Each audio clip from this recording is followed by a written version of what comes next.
มือถือก็ได้เนาะอันนี้ก็ได้เป็นข้อที่ 4ข้อที่ 5ก็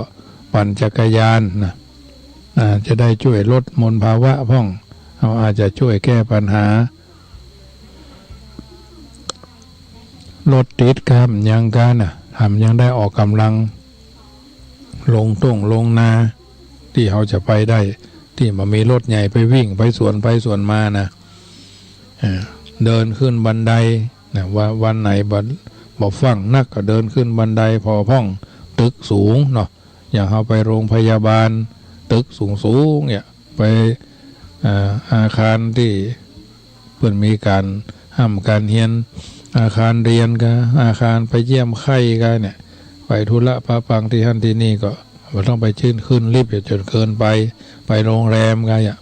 บางทีเดินทางไปทัศนศึกษาไปนอน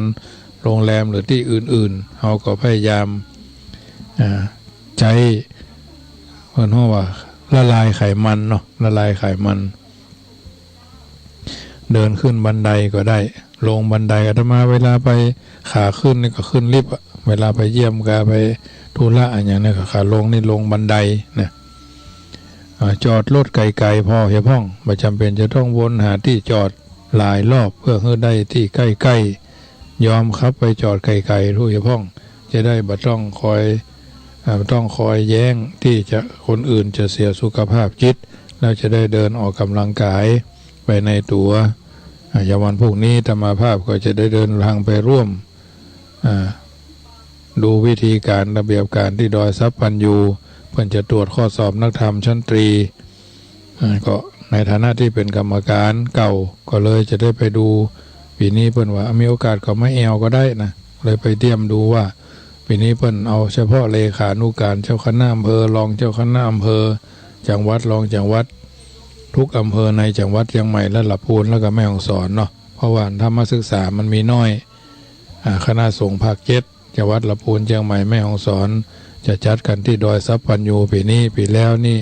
อำเภอปายเนาะปีนี้นี่ดอยทรัพย์ปัญญูก็ถือว่าจะได้ไปดูของเกี่ยวกับของใช้ของพระเจ้าพระสงฆ์เนาะบางทีจะเป็นมีดโกนก็อย่างไกธงธรรมจักรเนี่ยทรงธรรมจักรก็ต้องใจเป็น100ถ้าเป็นกับไปสอสัก50ธงทำธงชาติสัก50เนี่ยเพราะว่ามันถูกน้อยถ้าซื้อทางร้านนี่เป็นใบผืนเป็น100นะถ้าเอาไปหั่นมันจะแขวนน้อยเขาเป็นตูเจ้าเพิ่นถึงขายถูกนะ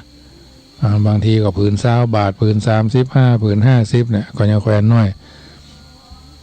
อันนี้ก็เป็นคิดการคณะสงฆ์ซื้อธงธรรมจักรเพราะเขามีงานบ่อยอย่างวันปลายเดือนหน้านี่ก็จะมีงานวันที่20นี่ก็จะเริ่มจัดงานคงจะใจพระลำผามตองแห่งปีนึงนะเพราะว่าวันนี้ไปยู้พออยู่วันพระชวนตุเขาไปยู้พอยังโอเคอยู่เนาะยังใช้ได้จะเสริมนี่ให้มันดีหน่อยว่าดูดีนะธรรมชาติดีญาติโยมอาตมาเคยอยู่บ้านตองบ้านคานี่ก็มาได้วันไหวแต่คือมันล่มเนี่ยมันล่มแหละแต่ว่าไม้มันก็ยังว่านะเนาะใช้งานมาตั้งแต่ปีแล้วแล้วมาถึงปีนี้ก็ถือว่าเป็นโอกาสดีที่เราจะได้ใจต่อไปสิ้นปีก้อยลื้อเนาะเพราะว่ามันก็ยังใช้การได้อยู่คุมทางบนด้วยผ้าใบก็คงใช้ได้มันเป็นธรรมชาติแท้ๆนะอาตมาภาพก็ปรึกษากับพระเนรว่าจะเสาะไม้สร้างที่มันเอาไว้แปลงเสาผ้าเพดานเวลาพระราชทานเพลิงศพครูบาเอามาไว้ตรงนั้นคือมันเป็นที่สบายใจญาติโยมเพราะฉะนั้นถือว่า สิ่งต่างๆเหล่านี้เราทำได้วัดเราเป็นธรรมชาติญาติโยมที่จะมานอนก็จะให้นอนศาลา9 ห้องก็ได้มันธรรมชาติดีไม่ต้องไปเปิดห้องว่าวินิจสมาลาอย่างมากนายเนาะผูกผ้ายะพระเจ้าพระสงฆ์ก็เทศธรรมตั้งเครื่องสืบชะตา12 ซุ้มเนี่ยกล้วยอ้อยเป้าตาลก็อยู่ตามนั้นที่เราได้ทำพระฝนบาลงมานะก็คงจำมีมันเริ่มจะหายไปตั้งหลังก็เป็นตูเป็นยังเนี่ยทำให้ญาติโยมได้มีโอกาสร่วมกันกินตันเหนือใต้เนาะสำหรับญาติโยมสาธุชนที่จะร่วมเป็นเจ้าภาพผ้าป่า64 ต้นนะประจำพศก็ สามารถแจ้งความประสงค์ได้นะว่าแม่ขอเป็นเจ้าภาพต้นจะเอาต้นไปฮื้อเนาะจะเอาใจกันเนาะใจกันใส่โฟมแล้วก็ประดับประดาให้น้อยหนึ่งพร้อมทั้งไม้หีบคีบแบงค์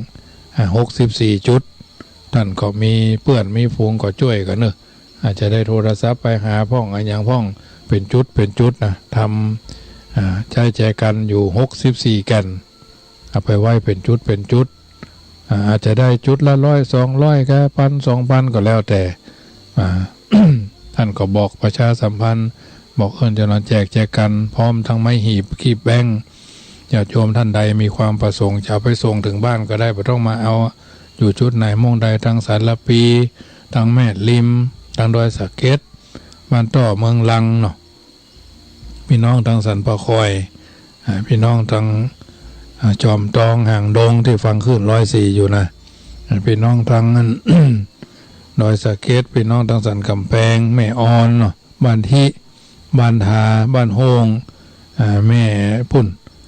แจ้โฮมเนาะอย่าเอาต้นไปคือจะพักเพราะว่าจะได้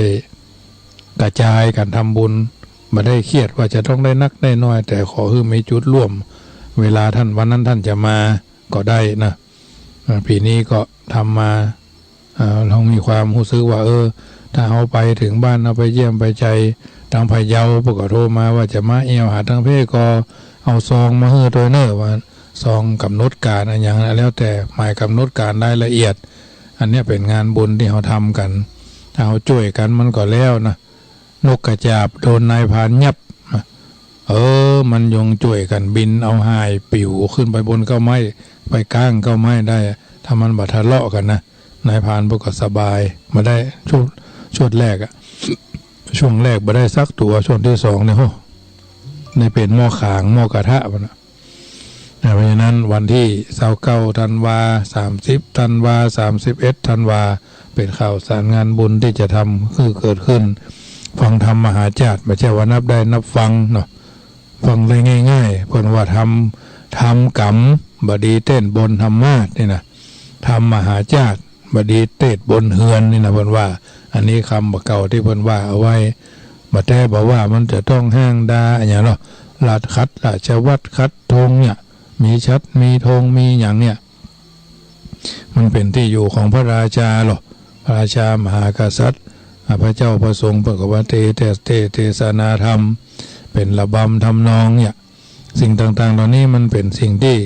เมื่อเฮายังเจนเฮาหรือช่วงเฮาเนี่ยเฮาก็ทำให้มันดีที่สุดบ่ได้หวังเด่นหวังดังอนุรักษ์รักษาประเพณีบางคนก็ว่าย่ำตั้งทำช่วงเดือนนี้นะก็เทศทำธรรมดาปกตินะแต่ว่าเฮามีโอกาสถ้าทำมหาชาตินี่มันได้ประเพณีแต่บ้านเฮานี่แต่ก่อนนี่บ้านเฮามันว่างเว้นเนาะว่างเว้นภาระบ่ได้ไปทางใดเนาะเก็บเกี่ยวผลิตผลเรียบร้อยแล้วหรือก่อนที่เพิ่นจะเกี่ยวเข้าพวกก็ฟังเทศฟังธรรมหยังเนี่ยมีการปล่อยว่าวปล่อยอย่างมันก็ม่วนบ้านเฮามันก็จะมีอย่างกระเริกแบบสงบร่มเย็นเหมือนพี่น้อง12 ปันนาปัจจุบันเนี่ยมันยังล้าหลังกว่าเฮาไป30 กว่าปีปัจจุบันวันนี้เพิ่นก็เป็นอยู่แบบธรรมชาติมีน้อยน้องคลองบึงญาติโยมหรือครูบาอาจารย์ที่เพิ่นเดินทางไปสุภาพสตรีเพิ่นยังอาบน้ำเพิ่นว่านุ่งสิ้นฮัดอกเนาะนุ่งสิ้นห้างอกเนาะอาบน้ำกันอยู่ทางพุ่นนะน้ำกับหนทางกับมันก็สบายป่ะแม่ยิงเปิดก่อนหน้าเปิดก็จะคล้ายๆแล้วพี่น้องทางไทยลื้อไทยเขินไทยยองเหล่านี้เปิดก็เป็นไทยยองเนาะอันนี้ก็เป็นส่วนหนึ่งวัฒนธรรมอันเก่าอันเดิมกินมวนทันไต้มีห่อคอหัวคอหาวนะอันนี้เป็นส่วนที่เพิ่นได้ทำกันมา เพราะฉะนั้นเมื่อเรายังมีชีวิตอยู่เราก็ทำกันไปประคืนธรรมชาติวันนี้ญาติโยมทางกรุงเทพเพิ่นก็มาร่วมทำบุญถวายวัว1 ตัวนะ พร้อมกับปัจจัยเป็นค่าเพิ่นจัดอาหารเพลถวายพระโดยตลอดจนบำรุงการน้ำการหญ้าการน้องวัวน้องควายก็4,700 กว่าบาทแล้วก็งัวนี่เพิ่นจัดซื้อกันเองเนาะ25,000 กว่าบาทซึ่งเป็นงัวพันธุ์ผสมโคขาวละปูนเป็นตัวแม่นะ อันเก่าก็จะทยอยไปคือทางเรือนจำละพูน2 ตัวทางอำเภอบ้านทาแม่ทาเนาะทางแม่วางเนี่ยก็จะเหลือบ่เท่าใดนะครับว่าจะเหลือไว้ควาย4 ตัวงัวก็คงจะประมาณ6-7 ตัวนี่แหละเพราะว่าเป็นแม่ใหญ่ที่มีสง่าเนาะดูแล้วมีขวัญมีหยังตั้งหน้าผากลักษณะของวัวที่ถูกสุขลักษณะสมควรที่จะอยู่วัดนะเป็นพระว่าซัดโชเนาะเลี้ยงโชคือเปิ่นหันเปิ่นไปเปิ่นมาที่มันกุ้นมันกุ้นมันเกยเนาะอันนี้ก็เป็นส่วนหนึ่งพระเนนในวัดนี่ก็บ่กล้าเข้าไปใกล้นะเฮาจูงมันถึงตัวไปถ้าเฮาหันหน้ามาถึงห้องบ่แหละถ้ามันเคยหันเฮานะม่ามกล้วยให้มันกินก้าวให้มันเคยนะให้มันมีเคล็ดลับเห็นน้อยนึงนะให้มันได้เคยใกล้ชิดสนิทสนมแต่เฮาก็ต้องพึงระวังว่าสัตว์มีเขาสัตว์หน้าขนสัตว์มีเขี้ยวมีงาสัตว์มีปิดนะพึงระวังใช้คำว่าระวังไว้ดีที่สุดนะต้องไปไหนต้องกำไม้นะเพราะว่ากำไม้ตะพดหรือไม้คาทาไม้ที่มันได้กำไปมันดึงมาใส่ก็บุ๊บ ต่อยเขามันสะดุ้งนะญาติโยมอันนี้ก็ถือว่าครูบาอาจารย์เพิ่นก็แนะนำบอกกันมาธรรมาภาพนี่กำขอจ้างนะกำขอจ้างไปโดยเวลาไปเยี่ยมตอนกลางคืนนะตอนกลางคืนก่อนจะจำวัดนี่ก็ไปยื้อเห็นน้อยนึงกำขอจ้างไปโดยเนาะบางทีบางครั้งขอจ้างนี่ใจแล้วนะพอโยมเพิ่นมาถวายเอาไว้ไขว้ซ้ายไขว้ขวามันเป็นเพิ่นห้องว่าบังเอิญว่าเขามีงาจ้างเขาก็ฝังงาจ้างไว้เหียเอาไว้กับเนื้อกับตัวก็เป็นสีสง่าเนาะมันมาห้องว่าตะพดหรือคาถานะไม่ใช่กรรมมีกรรมพัดอย่างครูบามหาเถระชั้นผู้ใหญ่เนาะเอากรรมไม่ขอก็ขอทรัพย์จ้างนะมีอยู่กู้หนึ่งครูบาอาจารย์ญาติโยมเพิ่นถวายมาทั้งแม่วางปางจ้างนะที่ใช้แล้วนะเอาไว้กับเนื้อกับตัวบางทีบางครั้งโอ้ถูกมาเด้อผีเข้าเล่าตือเขาในนั้นมันนึงหล่นมาเนี่ยเขาก็ทำท่าจะซับนะแต่เขาก็เอาถูบนหัวมันนะโอ้สุมาเด้อหุยตายหุยวายนะญาติโยมมันก็แปลกดีนะโอ้บ้ามันดึงหันเลยแล้วมันจะทำท่าจะง้างซับไปนะสุมาเด้ออย่างเขาโบะหลัวเนี่ยมันดึงถอยลั่งเลยแล้วมันมีปากคำของครูบาอาจารย์เพิ่นเอาถวายไว้นี่เอาปากคำจ้งใส่คอยนะถ้าผีกะเพิ่นว่าผีกะหรือผีปอบเผื่อมันขวัญอ่อนมันดึงมาโหล่นมาเนี่ยท่านมาโหล่นมาหานี่สดเถื่อมาคืนกับมาเป็นบางเตื้อเนาะให้อยู่หุยนะเอาคืนไป ขึ้นไปนะมาดึงอย่างว่านั่นนะหล่นสดซัดแหละก็ไม่ใช่ว่าดีเด่นอย่างมากมายแต่อาศัยศีลสุตตาที่คุณนี่แหละสิ่งละอันพลน้อยที่ครูบาอาจารย์บัณฑิตนักปราชญ์เพิ่นประพฤติปฏิบัติกันสืบมาอันเพิ่นไปว่าขันครูเนาะญาติมาภาพนำปาญาติโยมทุกเจ้าเนาะขันโยขัน5ตอนเจ้านิโยขัน3พระพุทธพระธรรมพระสงฆ์เมื่อแรงนิโยขัน5โยสันนิสิโนวาละโพธิโมเลนะญาติโยมก็ทำได้นะวันนี้นี่ญาติโยมเพิ่นลูกกรุงเทพมา6 ท่าน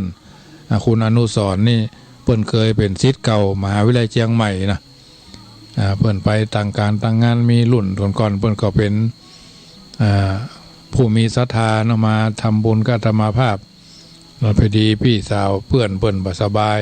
ก็ใกล้จะไปบ้านเก่าแล้วเนาะเขาแล้วเพิ่นก็ช่วยมาตัวนึงก็ดีขึ้นมาเดี๋ยวนี้วันนี้นี่สุดนักเพิ่นหมอเพิ่นว่าเอาละเพิ่นฮื้อเอาพลิกบ้านนี่ก็พยายามมาทำฮื้อเพิ่นสุดๆเพิ่นก็อย่าลืมวัดช่างค่ำนายเราเป็นแฟนอันพี่สาวของแฟนเพื่อนเปิ้นทำกรรมก็บอกกันมาก็พากันมาวันนี้เลยมาทำภัตตาหารถวายภัตตาหารเพลก็ภัตตาหารเพลก็มีส้มตำไทยส้มตำลาวเนาะตำไทยส้มตำลาวไก่หมุนนะที่ซุกกันนะแล้วก็น้ำพริกกะปิที่เขาขาดไปได้เนาะน้ำพริกมันต้องมีข้าวสวยปลาเค็มเนาะว่าแล้วน้ำลายไหลเลยจะโยมปลาทูทอดนะอันนี้ก็ทำได้ต้มส้มลาบป่าเว้นจีนเว้นซึกเนาะบนห้องเว้นจีนเว้นซึกญาติโยมประกอบรับประทานอร่อยอร่อยตามนั้นตำผลไม้รวมเนี่ยมันนี่นะก็ทำกันไปผลไม้ก็มีลองกอง แตงโมเนาะองุ่นหลายเม็ดเนี่ย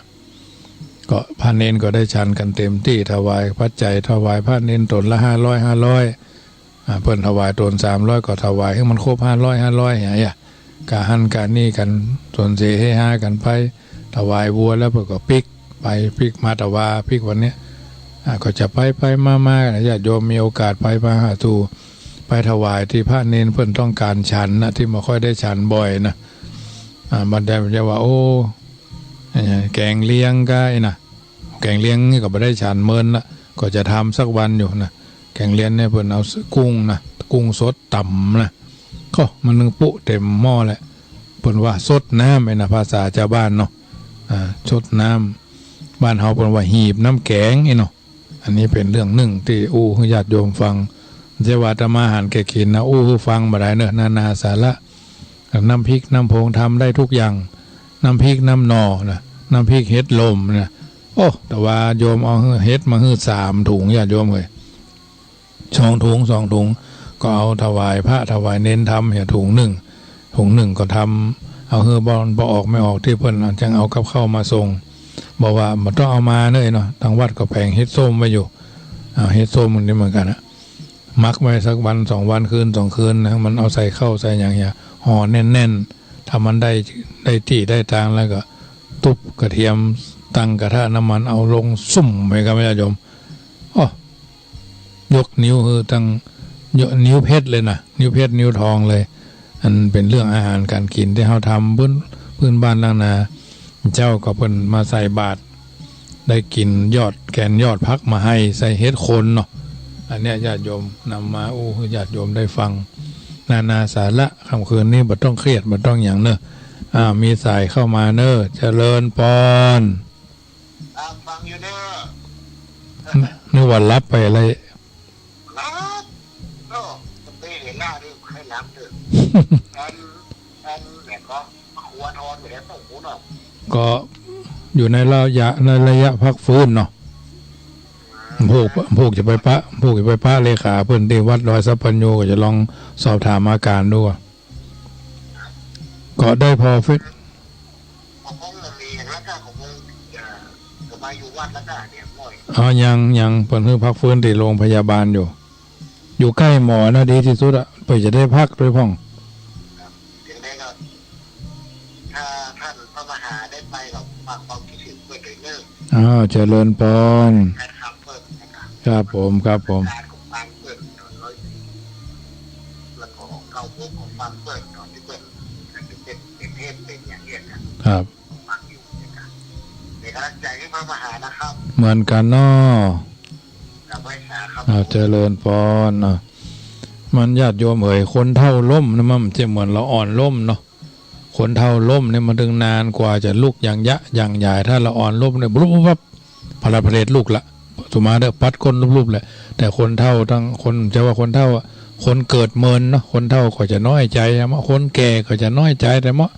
คนเกิดเมินเพิ่นล้มเพิ่นต้าไว้นะขนาดเท่าต้านี่อาตมาภาพก็ถึงบัดต้าเมินแล้วเนอะรุ่นอาตมานี่นะบัดต้าเมินละแต่ว่าจนเหลี่ยมโต๊ะค่ะเหลี่ยมโต๊ะค่ะเหลี่ยมเก้าอี้กันนี่บ่อยสุมาเด้อสะดุดแปลกบันไดนี่ก็บ่อยหัวเมตีนนี่แตกบ่อยนะถ้าแปลกไอ้หัวเมตีนมีปัญหาบ่อยเจริญพรแม่ยอดเจ้าฟังอยู่นะเจ้านาสาระนอวันนี้นะเจ้ามันดีได้ความมุ่งหลายอย่างใจเอากำลังใจให้นะเจ้าใจเอาป้ามาขายสวนเนอะวันน่าจะไปกินแกงเลียงกับมั้งเจ้าโมทนาเนอะมามองแทนก็ได้กินแล้วเนาะเจ้าวันหน้าจะไปเจอแม่ครูนะเจ้าโมทนาเนอะเจ้าเจริญพรคือถ้าเราใส่ใจสนใจมันก็ไปตามนั่นแหละญาติโยมถ้าบ่สนใจมันก็อันเนาะแกงเลียงเฮาพอแล้วว่าบาห้อยบาน้อยน่ะพักกลางๆนี่นะเพิ่นก็หั่นเนี่ยบวบไปเนาะอาหารที่มันเป็นผลหมากหลักไม้ทั้งนั้นน่ะเจริญพรแม่น้อยสันข้าวแคบ ฟังกันอยู่นอ ฟังอยู่เจ้าโอ้วันนี้วันเดินได้ฟังหลายอย่าง หรือว่าเฮาอันหรือใจอันน้ำลายตีฟ้องใจนะ ถ้าควรบ่าเนี่ยบ่จ้างก็อู้บ่ได้นะแม่เอ้ย เจ้า นั่นค แต่ น เนี่ยประจานี่โอ้ได้แต่ มันบอกฮู้จะไปทางใดอ่ะ เจ้า อย่างเพื่อนนั้นมันบอกไฟน่ะชาดมันไปทางใดงงงักงักก็ลงฟ้าอย่างนี้ได้นาสาระเอามาอู้กันฟังนอ เจ้าโอ้ได้นานาสาระกันถ้าอากาศว่าแต่หลายอย่างหลายเชื่อบ างคนเพิ่นได้เพิ่นก็นักรักยิ้มแม้บางคนเพิ่นได้ก็เป็นหน้ากั้งตาแหเนาะ เจ้า โมทนาแม่น้อยเน้อ เจ้า เจ้า ไม่หาเจ้า เจริญพรใส่ใจสนใจทุกอย่างง่ายก็จะเป็นยากก็จะเป็นเราสบายนะเพราะฉะนั้นคนที่เพิ่นทำเป็นก็ยังแควนน้อยถ้าใส่ใจสนใจตั้งใจ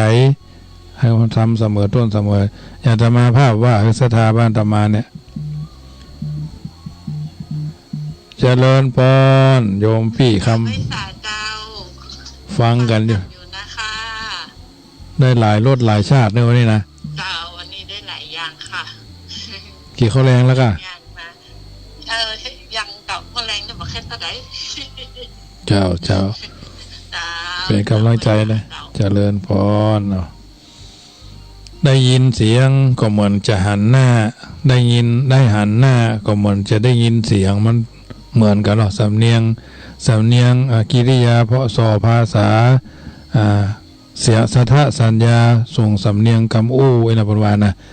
มันว่าบ่ครับบ่จองเหมือนจ้างซอจริงธรรมาภาพก็ฮักจะเป็นจ้างซอนะคนหู้จักมักคุ้นเพิ่นก็บ่สอนเฮียอ่ะก็ประพันธ์แก้วเก๋บอกว่าโอ้เมาอ่ะท่านมหาเอ้ยได้ทำผมมีวางว่างเนี่ยวางยั่งวางเว้นเนาะบรรยายธรรมะผมมีวางยั่งวางเว้นซอแหมซ้ำให้มันถึงไปทิกๆอะไรนะก็จังสนใจกำเศร้ากำเครือกำจ้อยกำซอแล้วก็โหมซอนะแต่ก่อนเฮาว่าแต่ก่อนเพิ่นจังว่ากันเนาะคนรักฟังข่าวคนง่าวฟังซออย่าประมาณนะคนกำมารอฟังเพลงคนบัดเสียงเค็งห่อขึ้นห่อร้องนี่นะประมาณนี้นะจะเท็จจริงแค่ไหนก็โหเฮาก็ได้ยินเพิ่นมานะสนใจซอสนใจจ้อยในแต่ก่อนนี่นะเฮาถึงได้มาอยู่วัดแล้วก็เป็นคนที่บ่เหมือนเพิ่นก็เลยเอามาไว้วัดนะญาติโยมไม่ใช่ตัดห่างปล่อยวัดนะเพราะญาติมีน้อยญาติบ่มีหลายเดี๋ยวนี้เจริญพร ไม่สาเจ้าฟังอยู่เจ้า เข้าใจดีเนาะวันเนี้ย เจ้า หลายรสหลายชาตินะ ตู้เรียกต่อสู้กันน้ำลายไหลนะ นะ วันนี้ได้ฉันได้หรอโมทนากับโยมเนอเป็นกำลังใจเนอฉะนั้นทำอาหารการกินที่จริงกับข้าวกับป่าบ้านเฮาเนี่ยมันมีกับรสมันมีกับสมุนไพรทั้งนั้นน่ะข่าจักไคร้ใบมะขูดเนี่ยหอมแดงหอมเทียมเนี่ยเกลือเนาะเกลือก็เป็นเกี่ยวกับใส่นักก็เกมนะบ่ต้องขนมต้องมื้อนี้มันมาทีหลังอาตมาเป็นละอ่อนขโยมเป็นพระเป็นทุเจ้าใหม่ๆยังมีเลยนะระยะหลังๆเอาละยำไก่ก็ใส่รสดีทำนั่นก็ใส่ข้านอว่าเป็นก้อนเป็นงกมาละเจริญพร ไม่สาเจ้า พี่น้องบ้านนันตาราม เจ้าฟังท่านรู้เรื่องกับข้าวขยะก็ นะคันนี้ได้มากี่เนาะ ปิดร้านแล้วกัน เจ้าพี่ละเจ้า แล้ว นักดีเก่งนะท่านเนี่ย ก็พอไปได้ไหมเอ่ยพอเลี้ยงคนจำนวนหลายได้อยู่ เจ้าวันนี้ฟังเรื่องดีเจ้าได้หลายเรื่องดี เจ้าเป็นกำลังใจให้เนอ เจ้าเหมือนกันเจ้า เจริญพรมันหน่อยก็อู้กันฟังเห็ดเตื้อเนาะธรรมะลำไปก็ญาติโยมก็ว่านะกินข้าวแล้วมาใครรับอยู่แล้วมาฟังธรรมะที่มันเพิ่นห้องว่าตันซ้ำให้เนาะซ้ำหนังตาซ้ำย่อนถ้าอู้หันอู้นี่เหมือนกับมันทะลุภูโป่งทะลุทะลวงเนาะอันนี้เป็นต้นเนาะ อู้ให้ญาติโยมทั้งหลายได้ฟังหลายสิ่งหลายอย่างพี่น้องวันต่อเมืองลังคนสุดท้ายกะ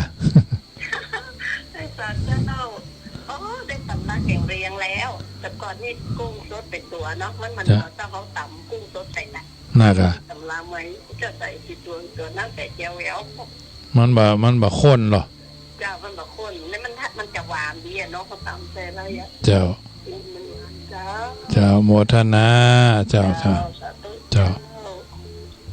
เจริญพร สาธุเจ้าอ๋อท่านมาท่านรู้จักมันต่อมันต่อมันลังเจ้า ฮู้จักอ่ะ